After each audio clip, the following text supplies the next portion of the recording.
Ce message vous est présenté par l'Assemblée chrétienne Le Tabernacle. www.letabernacle.net. Si nous connaissions le don de Dieu, et la grâce et la miséricorde que Dieu veut nous accorder pour notre bien à tous, on rechignerait pas. C'est comme dit Paul, il dit, il y a des choses honteuses qu'ils font en secret, il est même pas bon.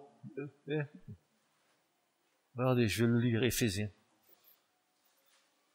Mieux, la lecture est bien mieux que mes paroles.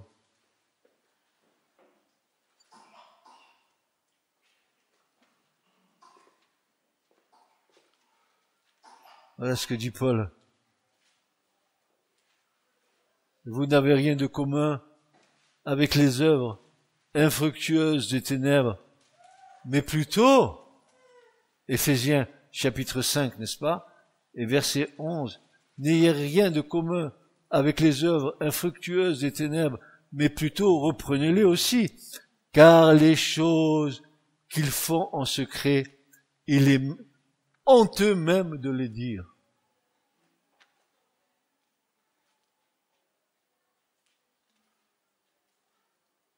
Mais toutes choses étant reprises par la lumière sont manifestées.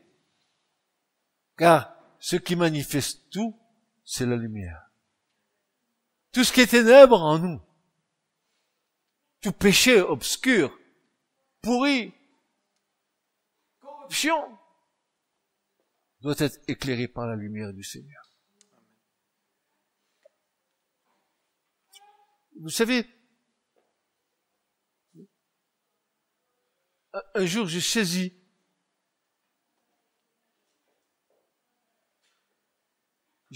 que comment Dieu a fait. J'ai pas tout compris, mais j'ai saisi. Quand Dieu se présente à un homme, à une femme, pour qu'il passe des ténèbres à la lumière, que va dire Dieu? Que la lumière soit dans cette personne. Parce que Dieu est lumière. Il faut que la lumière apparaisse dans cette personne. Et pour que la lumière apparaisse, il faut que les ténèbres soient chassées. Et Paul va le dire. Béni soit le Dieu et le Père de notre Seigneur Jésus-Christ qui nous a transportés du royaume des ténèbres dans le royaume du Fils de son amour. Voilà. Tu es passé d'un camp à l'autre. Des ténèbres, tu passes à la lumière. Et tu vas voir que la lumière n'a rien à voir avec les ténèbres. Mais non, où c'est compliqué, c'est quand tu veux être dans la lumière, et que tu désires être dans la lumière, et que tu es encore un peu dans les ténèbres, que tu n'as pas pris de position réelle devant Dieu. Tu es en train de marcher comme un équilibriste sur un fil, un coup d'un côté, un coup de l'autre. À un moment donné, il va falloir que ton oui soit oui et que ton non soit non. Tu n'as pas le choix. Tu peux pas. Parce que ta conscience va te reprendre.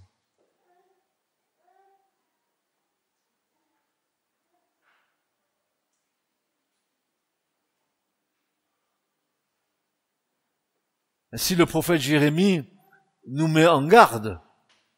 Dans Jérémie 4 et versets 3 à 4, il va dire ceci. Ainsi parle l'Éternel aux hommes de Juda et de Jérusalem. Défrichez-vous un champ nouveau et ne semez pas parmi les épines.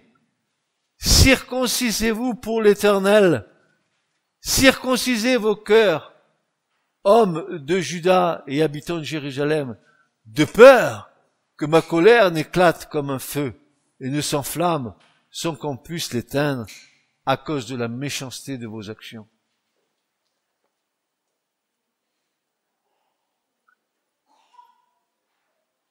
Laissez-moi faire avec vous et de vous donner un cœur nouveau et un esprit nouveau. Un cœur nouveau, un cœur qui cherche premièrement le royaume de Dieu et sa justice, et que tout soit donné par-dessus à la personne qui cherche le royaume des cieux. Oh, je sais que quand Dieu rentre dans une vie, il se contente pas de transformer cette vie. Il a pas une vision limitée, Dieu. Dieu est illimité. Ça s'arrête pas à toi. Toi, tu deviens inconsciemment la clé pour ouvrir la porte à d'autres personnes de ta maison, de ta famille, pour qu'ils rentrent dans le salut. Tu n'as pas conscience, mais Dieu va se servir de toi. Il va t'amener à un moment donné de prier pour eux. Parce que tes yeux vont tellement s'ouvrir que tu vas voir ta famille qui vit dans les ténèbres, dans le péché. Tu vas le voir et tu vas avoir ton cœur peiné et tu vas prier et tu vas redoubler dans la prière pour que Dieu les sauve.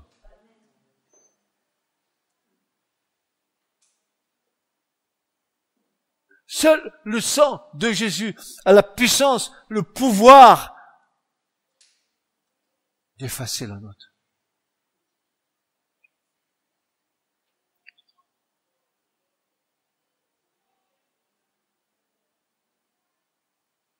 Si nous confessons nos péchés, il est fidèle et juste pour nous les pardonner et pour nous purifier de toutes nos iniquités.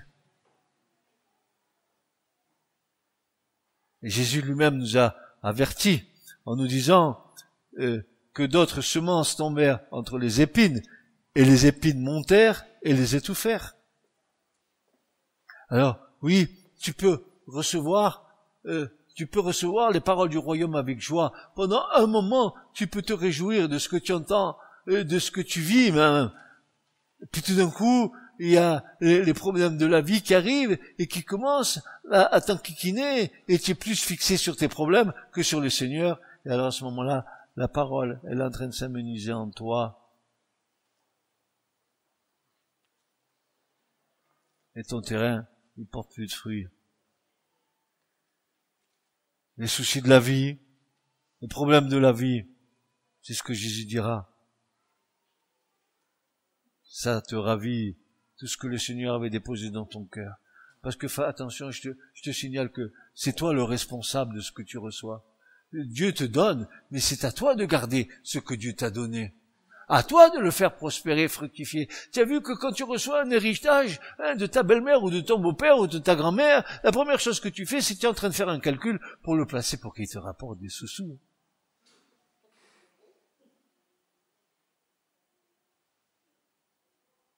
Pourquoi je ne fais pas pareil avec la parole de Dieu?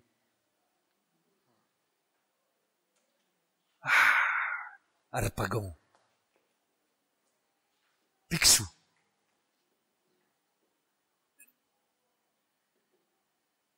Hein?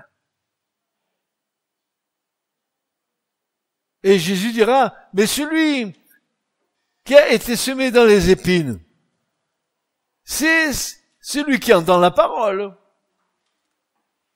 Et les soucis de ce siècle et la tromperie, voilà, on dit, les soucis du siècle. Ah ouais, j'ai reçu la parole, alléluia, Jésus, et je sors, je reçois la facture, comment je vais faire pour le payer? Où est ta foi? Comment je vais faire? Au secours!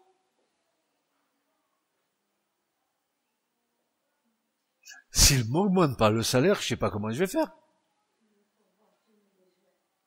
Et toi, tu es là, oh, comment je vais faire? Et tu dis, mon Dieu, dans ta grâce, il pourvoira à tous tes besoins. Et foi, simplement. Pourquoi tu es en train de te compter les poils de ta barbe?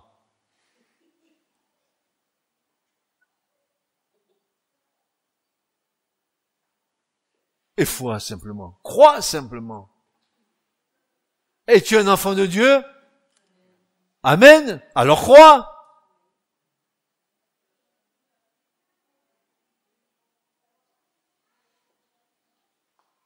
C'est celui qui entend la parole. Tu l'as entendu la parole ce matin? Et les soucis de ce siècle et la tromperie, c'est-à-dire la séduction de ce siècle, les artifices de ce siècle. En fait, vous savez comment il est le mot en grec ici? Vous allez voir que ça va nous parler. Apathé. tu es appâté. L'appât. Tu sais, comme, vous vous rappelez, les petits dessins animés que nous avions, où tu voyais le gars jeter la ligne avec le bouchon, et puis en bas, tu as un petit verre, et tu vois le verre en train de se trémousser, et tu vois le poisson qui arrive, et puis le verre il continue, et le poisson il arrive, après il est en train de paf! T'es tombé dans le piège. Appâté. Ça a été appâté. Ça a donné le mot grec a donné le mot en français le mot appât. Et on emploie aussi ce mot pour la pêche, un appât, c'est-à-dire un leurre. Tu es bluffé. Tu t'es fait avoir. Tu t'es mis le doigt dans l'œil. Hein? Les soucis de ce siècle à ton prix. Ça va vite. Comment je vais faire? Comme si en toi, il y avait suffisamment de force pour faire face à tes problèmes. Et pourtant, tu dis à ton frère, ta sœur, tu lui cites la parole, tu devrais faire comme ça, frère. Parce que Paul il dit ça, sauf que toi, quand il faut que la parole te dise quelque chose, c'est pour l'autre, c'est pas pour toi.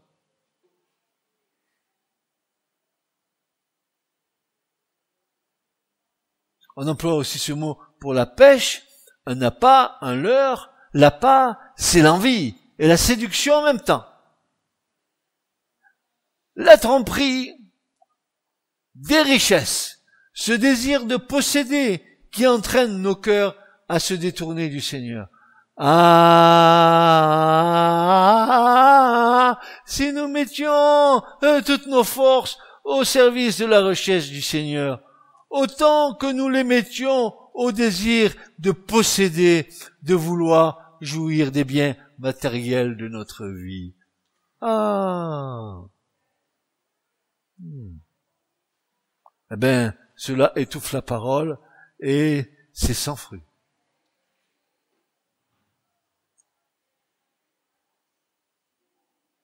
Donc le feu purificateur est une des actions nécessaires pour préparer le terrain au labour. Et deuxièmement, la seconde action, qui est conjointe. Tu dois labourer et ensuite, en même temps, herser. Herser. Ça veut dire quoi, ça, herser? Labourer, tu sais ce que ça veut dire, labourer? Labourer la terre, c'est retourner la terre avec la charrue. Il faut que tu sois chamboulé à l'intérieur. Il faut que le Saint-Esprit, quand il passe la charrue en toi, parce qu'il est obligé, parce que c'est lui qui te convainc de pécher, il faut que ça sorte, il faut que ça sorte, il faut que ça sorte. Ne le garde pas, il faut que ça sorte.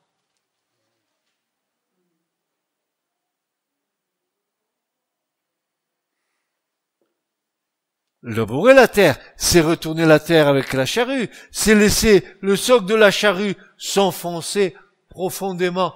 Je me rappelle, moi, les laboureurs avec les chevaux, j'appuyais j'appuyais pour que ça rentre profond. Et moi, je regardais, je voyais que plus ça rentrait, plus il y avait des cailloux qui sortaient. Quand le Saint-Esprit passe son soc, il va sortir de toi tout ce qui est caché.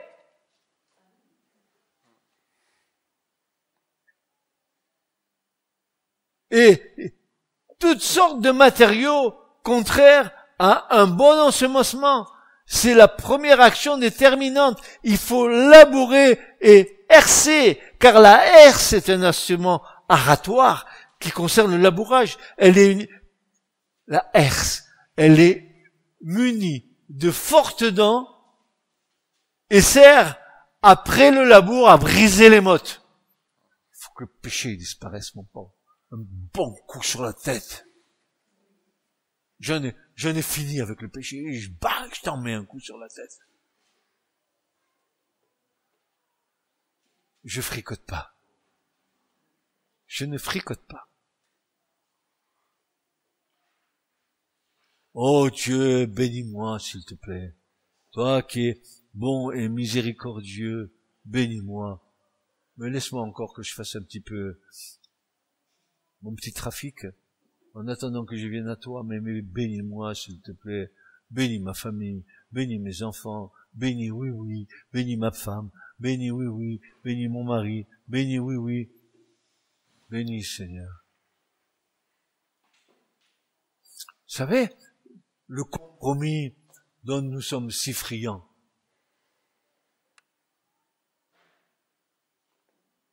la herse est un instrument aratoire, elle est munie de fortes dents et sert, après le labour, à briser les mottes, à faire remonter toutes sortes de pierres enfouies sous la terre. La herse, c'est la finition.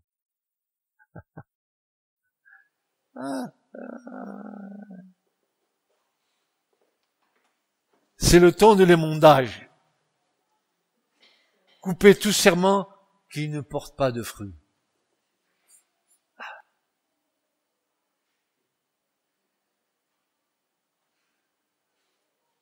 Celui qui a reçu la semence dans des endroits pierreux, c'est celui qui entend la parole et la reçoit aussitôt avec joie.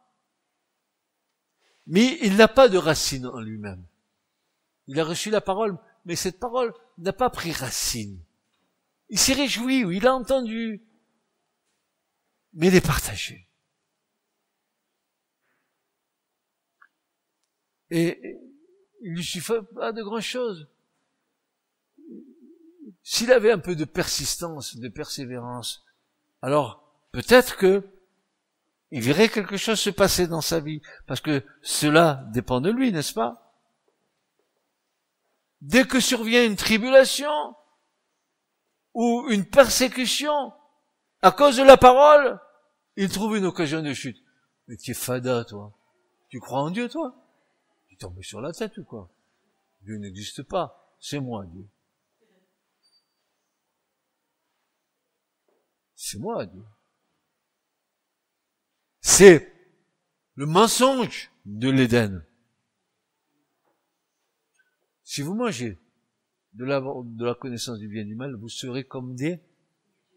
Donc comme quoi? Il a dit Satan à Adam et Ève, vous serez comme des quoi? Comme des dieux.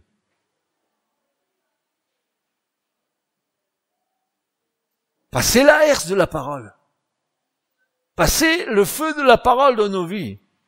C'est accepter que le Saint-Esprit continue à nous purifier et à nous émonder et à rendre les terrains que nous sommes prêts à produire du fruit, une récolte qui pourrait être abondante. Quand ça marche, quand le processus marche, que le terrain est bien préparé et que la semence est tombée sur ce terrain, alors Jésus dira, eh ben ça va produire ou 30, 40, 60 ou 100. Mais il va y avoir quelque chose qui va apparaître.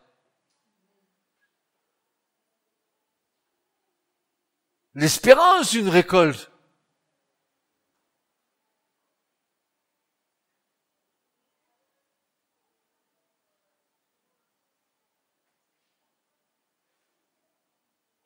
Car une fois que le terrain est mis en état de recevoir la semence, il faut prendre garde que quelques mauvaises herbes ne réapparaissent, car l'ennemi peut essayer de semer un autre type de semence. Semer le terrain nouveau avec une bonne semence, c'est bien. Mais prendre soin de la semence, semer, c'est mieux. Cette semence de qualité, c'est la parole de Dieu animée du Saint-Esprit. Une parole révélée dans les cœurs. Elle ne doit pas être mélangée avec aucune autre parole humaine. Elle est suffisante à elle-même. Elle ne doit subir aucune altération. D'ailleurs, on ne doit pas tisser une tunique avec deux matières différentes. C'est que la parole et que la parole. La parole de Dieu avec la parole de l'homme mêlée n'est pas la parole de Dieu. Dieu n'en a qu'à faire de nos interprétations.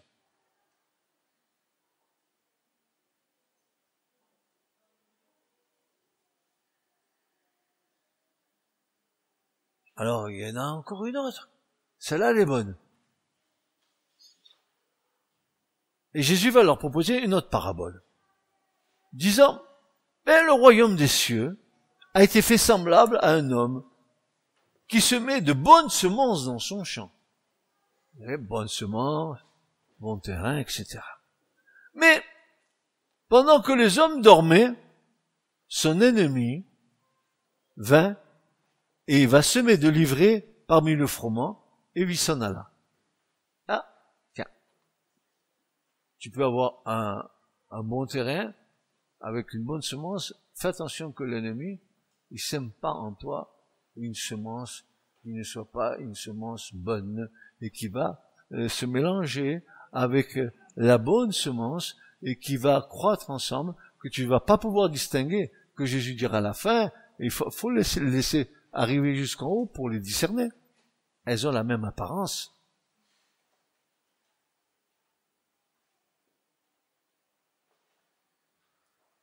Et lorsque la tige monta et produisit du fruit, alors l'ivraie aussi parut. Et les esclaves du maître de la maison s'approchant lui dirent, « Seigneur, n'as-tu pas semé de bonnes semences dans ton champ? D'où vient donc qu'il y ait de l'ivraie? » Il leur dit, « Un ennemi a fait cela. » Et les esclaves lui dirent, « Veux-tu donc que nous allions et que nous l'accueillions? » Il dit non, de peur qu'en cueillant l'ivraie, vous ne déraciniez le froment avec elle. Laissez-les croître toutes deux ensemble jusqu'à la moisson, et au temps de la moisson, je dirai au moissonneur, cueillez premièrement l'ivraie, liez-la en botte pour la brûler, mais assemblez le froment dans mon grenier.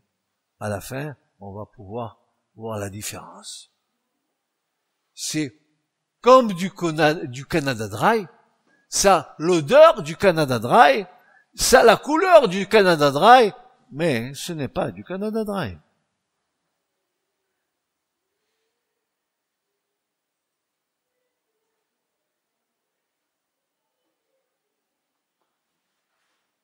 Et maintenant, il y a un quatrième élément pour que la semence puisse bien prendre sur le terrain sur lequel elle a été semée, c'est maintenant la pluie. La pluie est plus que nécessaire pour avoir la joie de récolter. Une semence qui ne serait pas arrosée aurait très peu de chances de grandir et de porter du fruit comme elle aurait dû en porter.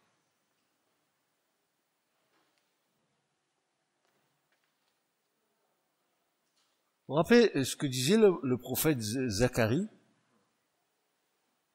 Zacharie, chapitre 10, il disait ceci, « Demandez à l'Éternel la pluie de la dernière saison, et que l'Éternel donnera à chaque herbe selon sa capacité à recevoir. » Mais c'est plus que demander.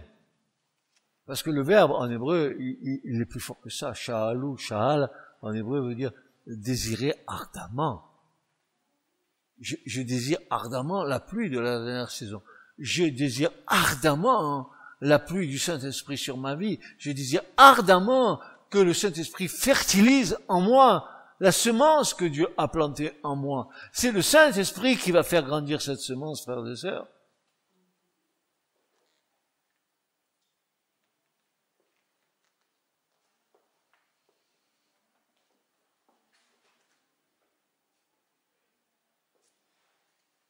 Et cette pluie ne dépend pas de l'homme, mais bel et bien de Dieu lui-même. Et nous sommes un peu comme Élie qui pria pour faire tomber la pluie. Mais la pluie, c'est un acte souverain de Dieu. Dieu envoie sa pluie. D'ailleurs, dans l'Écriture, dans les premiers chapitres de la création, nous voyons Dieu, Elohim, se révéler comme Dieu de justice. Et quand nous attendons quelque chose qui vient du ciel, par exemple la pluie, eh ben, il y a soit la partie justice de Dieu qui va se manifester, et nous voyons ce qui s'est passé avec le déluge à cause du péché de l'homme. Dieu s'en est servi comme instrument de sa justice. Et de l'autre côté aussi, Dieu se sert de la pluie pour fertiliser le cœur de l'homme par le Saint-Esprit.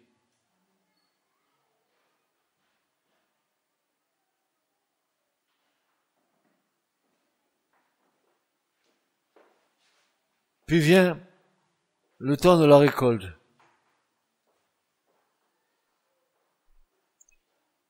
Le fruit de la récolte est le fruit de tout un travail effectué. Sans ces préparations nécessaires en vue de la future récolte, il n'est pas raisonnable de penser que nous allons récolter une moisson quelconque. La récolte va apporter des joies diverses, car elle est le fruit de notre investissement personnel. La récolte est en fonction de ta relation avec ton Dieu.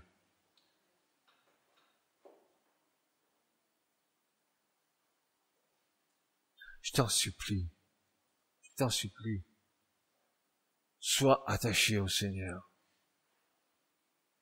Ne sois pas attaché aux hommes, sois attaché au Seigneur. Ne regarde pas le Christ au travers des hommes. Tu serais déçu.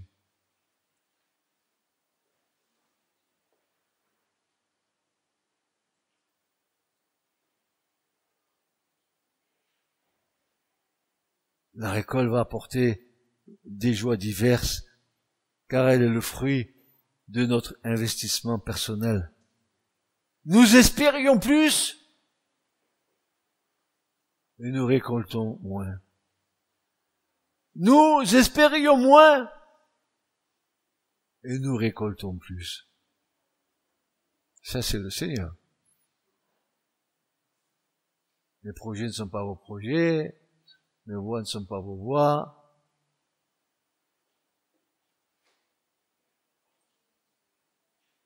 Imagine dans la récolte. Imagine ce que tu déclenches dans le ciel quand que tu amènes une âme au Seigneur. Que dit l'Écriture? Il y a plus de joie dans le ciel pour un seul pécheur qui se repent et qui vient à Dieu, plutôt que pour 99 justes qui sont là, qui connaissent déjà Dieu. Il y a une explosion de joie dans le ciel. Il est sauvé. Il est sauvé. Elle est sauvée. Alléluia! Ah, si nous pouvions entendre ce que ça déclenche en nous. Une âme qui a retrouvé sa place dans le cœur d'amour du Père. Dieu nous a tellement aimés, quand nous sommes sortis de notre position en Dieu par rapport au péché, il est resté un vide dans le cœur de Dieu. Ça, c'est la place de Francis. J'aimerais tant qu'il revienne à moi et qu'il retrouve sa place dans mon cœur d'amour pour lui.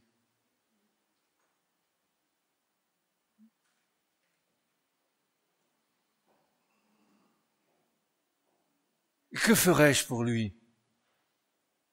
Je vais déployer les trésors de la grâce pour le ramener à moi. Mon fils qui était mort, voilà, il est revenu à la vie.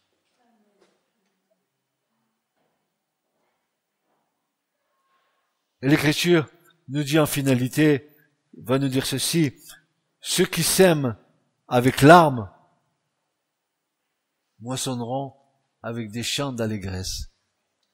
Et bien souvent nous avons pleuré, bien souvent nous avons crié, bien souvent nous avons évoqué le ciel, bien souvent nous avons déchiré nos cœurs devant Dieu plutôt que nos vêtements. concernant des membres de nos familles que nous aimerions tellement voir à nouveau rentrer dans le royaume. Et nous avons semé avec larmes. L'Écriture nous dit que nous moissonnerons avec allégresse. Quelle joie. Il y a de l'espérance. Ne dis pas, c'est pas possible. Il est comme ça, elle est comme ça. Pas. Non. Dis plutôt, à Dieu tout est possible. Dis-le, je t'en prie, arrête d'être négatif.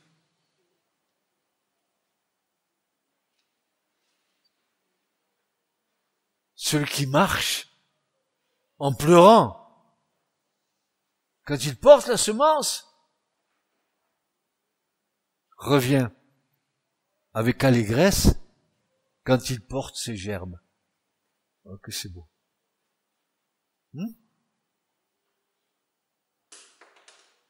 Je pleure. La semence. Mais une fois que le Seigneur fait son œuvre, alors tu peux peut-être revenir avec des gerbes. Ah, Seigneur, je croyais pas que c'était possible. Ils sont tellement durs, tellement bornés, tellement intellect, tellement psychique, tellement tu vas sortir tous les noms de la création humaine pour te donner une bonne raison que c'est pas possible pour eux. Eh ben, écoute, tu prends le doigt là, et tu te le mets dans l'œil. Et si tu veux l'autre, tu te le mets dans l'oreille.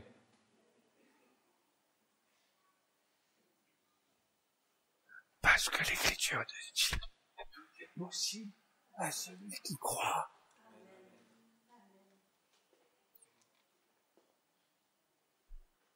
J'entends rien. Amen. Vous pourrez répéter, tout est possible à celui qui croit. Amen. Attendez, je vais harmoniser. 1, 2, 3. Amen. Non.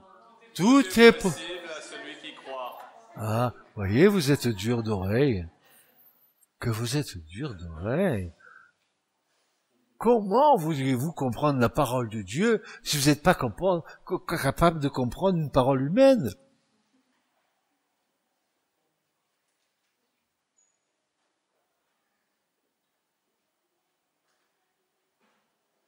Dès le matin, sème ta semence. Et le soir, ne laisse pas reposer ta main. Car tu ne sais point ce qui réussira. Ceci ou cela, ou si l'un et l'autre sont également bons. Tu ne sais pas. Dieu, il... Amen. Dieu, il... Qu'est-ce qu'il sait? Ce que toi tu veux ignorer, ou que tu veux pas entendre, ou tu dis c'est impossible, toi tu dis c'est impossible, et tu dis oh Dieu il est tout puissant, mais c'est impossible par eux ceux-là. Ceux-là ils sont bouchés, ils ont une couche sur eux ils ont du ciment dans les oreilles, ils ont une chape de plomb dans la tête. Semant toutes sortes de bonnes semences, comme la paix, la joie, l'allégresse, l'adoration, la prière, l'intercession, et sûrement aussi l'aube se lèvera sur une récolte digne de ce nom. Car vous et moi, nous mangerons le fruit de notre propre récolte. Frères et sœurs, nous allons nous réjouir de voir les membres de nos familles venir au Seigneur. Nous allons nous réjouir de voir tout ce dont nous avons espéré. Oh, le dur des durs, Dieu va le rendre mou comme une crêpe, comme un nougat. L'entêté, il va être doux comme un agneau. Ne désespérez point, je vous en supplie. Le péché, Jésus a réglé le problème. Il a réglé le problème. Quiconque s'approche de lui par le moyen de la foi, croit en son œuvre rédemptrice, il a acquis et il acquiert le pardon de Dieu. Amen. Et le mur est renversé. Désormais, tu as accès à ta communion avec Dieu. Que le Dieu de paix vous vous bénisse. Ce message vous a été présenté par l'Assemblée chrétienne Le Tabernacle. www.letabernacle.net